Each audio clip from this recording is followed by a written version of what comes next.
हमारा video start होता है अब। सैक टूर्नामेंट में मेरे मास्टर ने सबके सामने मेरी बॉन्डेड स्वॉर्ड के टुकड़े टुकड़े कर दिए। अब कोई तलवार नहीं है ना? चलो देखते हैं तुम इस इमोशनलेस पाथ पर कैसे चलते रहते हो। लेकिन मेरे कानों में उनके दिमाग की वह बीमार और पागल कर देने वाली आवाज गूंज रही थी। इसकी तलवार तोड़ दो और ये बेकार हो जाएगा। इसके बाद इसके पास दिन रात मुझ पर निर्भर होने के अलावा कोई रास्ता नहीं बचेगा। मेरा छोटा पिंजरे वाला परिंदा जैसे ही वह प्लेटफॉर्म से नीचे उतरे, वह लड़खड़ाकर जमीन पर गिर पड़े। फिर वह आवाज दोबारा गूंजी, क्या उसे मेरे लिए बुरा लगेगा? जल्दी करो और मेरी मदद करो। बस अपना हाथ मेरी तरफ बढ़ाओ और मैं तुम्हें माफ कर दूंगा। मैं तुम्हें अपना चेहरा छूने तक दूंगा। उन्होंने खुद को ऊपर धकेला, अपने चोंगे की धूल 2 बार झाड़ी और मेरी तरफ देखा तक नहीं। मेरे जूनियर ब्रदर ने एक लकड़ी की तलवार ली और मेरे हाथों में थमा दी। सीनियर ब्रदर, मास्टर, ये सब आपकी भलाई के लिए कर रहे हैं। एक बार आपको लकड़ी की तलवार की आदत हो गई तो यह आपकी बॉन्डेड स्वॉर्ड से कम नहीं होगी। मैंने लकड़ी की तलवार ली और अपना सर झुकाकर सलाम किया। मास्टर सही है, मैं ही गलत था। वापस पीक पर मास्टर ने वहां से मेरा स्पिरिट गैदरिंग एरे हटवा दिया और स्पिरिट स्प्रिंग का रुख मेरे जूनियर ब्रदर की तरफ मोड़ दिया। रो लो, बस एक आंसू बहा दो और मुझसे एक बार भीख मांग लो और मैं तुम्हें अपनी जान दे दूं।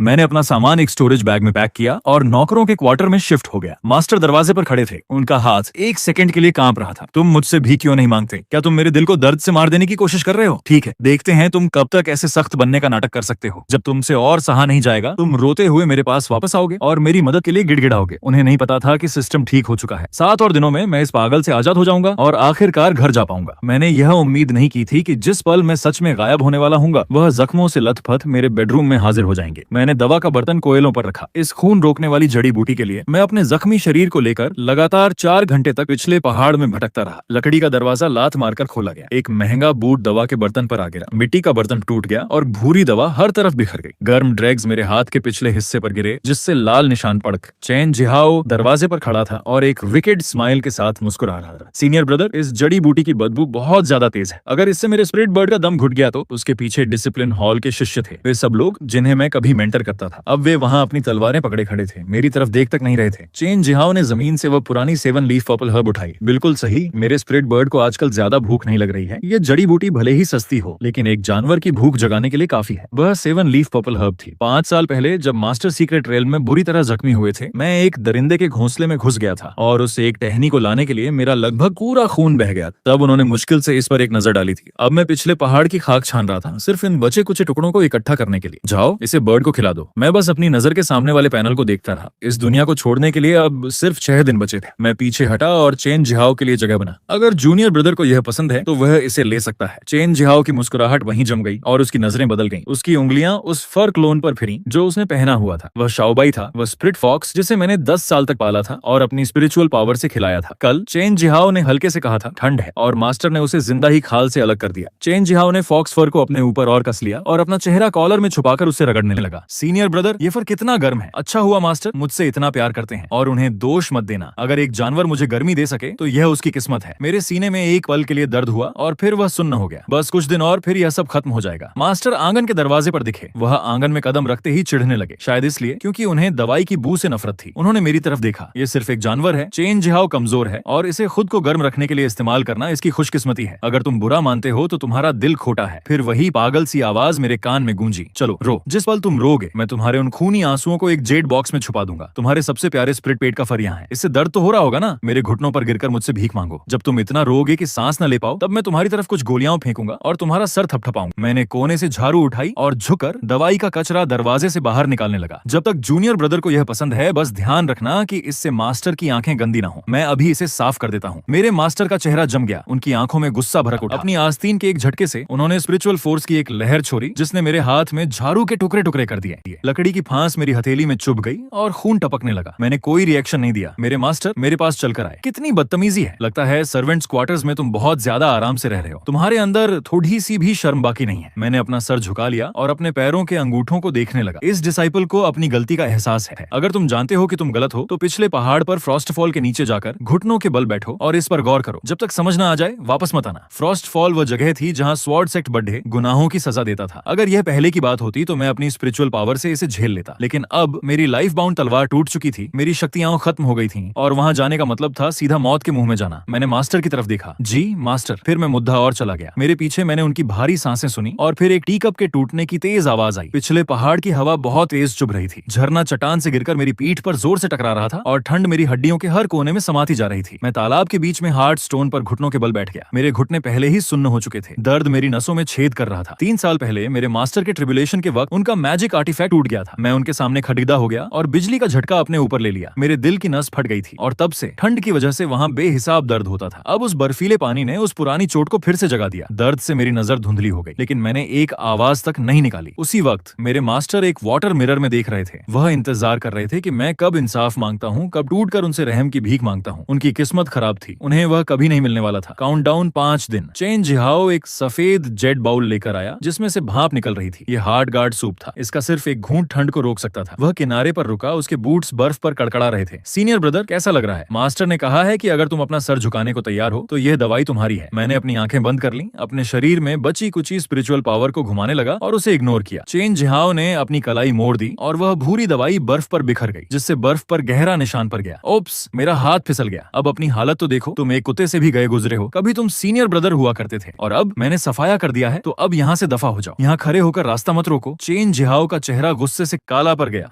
प्रेशर की एक लहर नीचे आई और मेरे मास्टर एक ठंडे एक्सप्रेशन के साथ वहां उतरे। उन्होंने चेन जिहाओ को अपने पीछे छुपा लिया। वह मेरी तरफ बिल्कुल मायूस होकर देखने लगे। उनकी उंगलियां चली। उन्होंने मेरे शरीर के सारे प्रेशर पॉइंट सील कर दिए। अब कोई स्पिरिचुअल पावर बची नहीं थी इसे रोकने के लिए, इसलिए ठंड तुरंत मेरे ऑर्गन में भर गई। मैंने एक मुंह भर खून की उल्टी की। अगर तुम अब भी सबक सीखने से इनकार करते हो तो 10,000 सर्पेंट्स पिट में जाओ। वह सेक्ट का एक फॉरबिडन एरिया था, एक गहरा गड्ढा जो जहरीले सांपों से भरा था। अब डर लग रहा है ना? तुम्हें हमेशा से ऐसे गीले और ठंडे जीवों से नफरत रही है। अगर तुम मेरी रोप पकड़ दियाज कर मदद के लिए रोओगे तो मैं तुम्हें यहाँ से ले जाऊंगा। वह क्लिफ के किनारे खड़े होकर इंतजार कर रहे थे कि मैं उनके पैरों में गिर जाऊं। मैंने अपने मुंह से खून पोंछा। एक चट्टान का सहारा लेकर मैंने खुद को खड़ा किया और क्लिफ के किनारे की तरफ चलने लगा। Thank you master. फिर मैंने छलांग लगा दी। हवा मेरे कानों के पास चीख रही थी। उस पल मैंने सुना कि मेरे मास्टर की सांस लेने की रफ्तार बिगड़ गई। काउंटडाउन 4 दिन, 10,000 सर्पेंट्स पिट। बिल्कुल अंधेरा था। सांप मेरे पूरे शरीर पर रेंग रहे थे। उनके दांत मेरे मांस में धंस रहे थे। वह जगह बहुत बुरी तरह महक रही थी, गंदी और सरी हुई। मैंने खुद को कीचड़देच में घसीटा। 5 साल पहले अपने मास्टर को बचाने के लिए मैं इस जगह पर आधे महीने तक रुका था और सांपों को पीछे धकेला था, लेकिन अब मैं बिल्कुल अकेला था। 3 दिन और 3 रातों तक मैं एक बार भी नहीं रोया। जब भी मुझे लगता कि मैं अब और बर्दाश्त नहीं कर सकता, मैं बस उस पैनल को घूरता रहता। 10वें दिन की सुबह मैं घिसते हुए वापस क्लिफ के ऊपर पहुंचा। सूखे हुए खून से लथपथ मेरे कपड़े फटे हुए थे और हर जख्म गहरा और सर रहा था। मेरे मास्टर और चेन जिहाओ क्लिफ के किनारे खड़े थे। चेन जिहाओ ने एक चीख मारी और उनके पीछे छुप गया। मेरे मास्टर का शरीर सख्त हो गया। उन्होंने एक कदम आगे बढ़ाया, अपना हाथ आधा उठाया, फिर उसे वापस गिरा दिया। उन्होंने एक स्पिरिचुअल बैरियर खोला और मुझसे और दूर हो गए, जैसे उन्हें डर हो कि वहां खड़े होने भर से मैं उस जगह को गंदा कर दूंगा। मेरे मास्टर की आवाज भारी हो गई थी। सरपेंट गॉल ब्लैडर मेरे हवाले करो। जियाहाओ को ठीक होने के लिए इसकी जरूरत है। फिर यहाँ से निकल जाओ और खुद को साफ करो। मैंने अपनी मुट्ठी खोली। सरपेंट किंग का गॉल ब्लैडर मेरी हथेली में था। चेन जियाहाओ एक रुमाल अपने हाथ पर लपेट कर आया उसे लेने के लिए। जैसे ही उसने लिया, उसका पैर फिसल गया और उसका भारी कढ़ाई वाला बूट मेरे दाहिने हाथ पर जोर से पड़ा। मैंने अपने होंठ भींचे और बिना कोई आवाज किए अपना हाथ पीछे खींच लिया। मेरे मास्टर की उंगलियां कांप रही थीं। वह मुहरे और चले गए। उनके विचार पूरी तरह उलझे हुए थे। वह रोया क्यों नहीं? पहले तो वह अपनी उंगली कटने पर मेरे पास भागते हुए आता था और मुझसे हमेशा के लिए उस पर फूंक मारने को कहता था। क्या उसे अब मेरी परवाह नहीं रही? नहीं, वह बस मुझसे नाराज है। वह बस मुझसे बदला लेने की कोशिश कर रहा है। मैंने उनकी पीठ की तरफ देखा। किसे परवाह है? काउंटडाउन 2 दिन। सर्वेंट्स क्वार्टर्स में मैंने दीवार के पास टटोला और एक पुराना सिल्वर लॉक बाहर निकाला। ये वह निशानी थी जो मेरे साधारण माता पिता पीछे छोड़ गए थे। जब प्लेग आया था, उन्होंने मुझे पहाड़ पर भेज दिया था और यह लॉक मेरे गले में पहना दिया था। मैंने अपनी आस्तीन से लॉक को साफ किया। बस 2 दिन और मैं घर जा सकता था। मैंने साफ साफ तस्वीर सोची, गर्म दूध, बालकनी पर फूल और मम्मी पापा की नोक झोंक। फिर रोशनी कम हो गई। मेरे मास्टर मुझसे थोड़ी दूर खड़े थे। उन्होंने हाथ बढ़ाया और वह लॉन्गेविटी लॉक मेरे हाथ से उड़कर उनकी हथेली में चला गया। मैंने उसे वापस लेने के लिए झपट्टा मारा। उन्होंने अपना हाथ ऊंचा किया और लॉक को ध्यान से देखा। तो इस वजह से तुम्हारी कल्टीवेशन गिरती जा रही है। इमोशनलेस डाओ सांसारिक लगाव को नकार देता है और तुम अब भी इस चीज को पकड़े हुए हो। मैंने उनकी आस्तीन पकड़ी और उसे लेने की कोशिश की। प्लीज इसे हाथ मत लगाइए। जैसे ही उन्होंने यह सुना, उनकी उंगलियां सख्त हो गईं। वह जानी पहचानी आवाज मेरे कानों में गूंजी, तो आखिरकार तुमने मुझसे भीख मांगी। वह चीजें तोड़ दो जिसकी वह परवाह करता है और वह हार मान लेगा। इस मॉर्टल कचरे को को क्यों रखना? अब से उसकी दुनिया में सिर्फ मैं होना चाहिए। मेरे मास्टर ने मेरी तरफ देखा। उनकी उंगलियों पर स्पिरिचुअल एनर्जी झिलमिला रही थी। फिर एक तीखी दरार की आवाज आई। वह सिल्वर लॉक उनकी हथेली में टूट गया और धूल बन गया। उन्होंने अपना हाथ खोला और वह ग्रे पाउडर मेरे चेहरे पर बिखर गया, जो हड्डियों तक ठंडा था। मैं हिला नहीं, मैं बस अपना हाथ फैलाए वहां बैठा रहा। धूल मेरी आंखों में गिर गई। मैंने अपना हाथ पीछे खींच लिया, स्ट्रॉ पर बैठ गया और अपनी आंखें बंद कर ली। मेरे मास्टर मुझे घूरते रहे। फिर बाहर से एक चेले ने चिल्लाकर कहा, मास्टर, चेन जिहाओ की कल्टीवेशन बैकफायर कर गई है। हीलर कह रहे हैं कि वह नहीं बचेंगे।